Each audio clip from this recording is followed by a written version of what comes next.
How to remove profile picture on TikTok. Hi everybody, welcome back to our channel.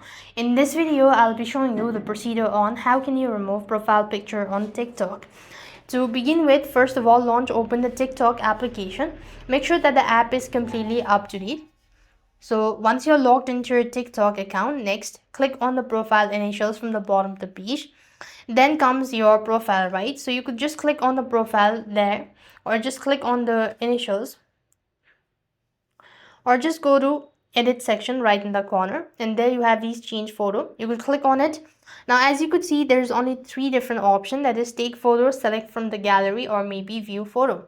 So once you've uploaded a photo on TikTok, there is no way you could remove, you could just replace it.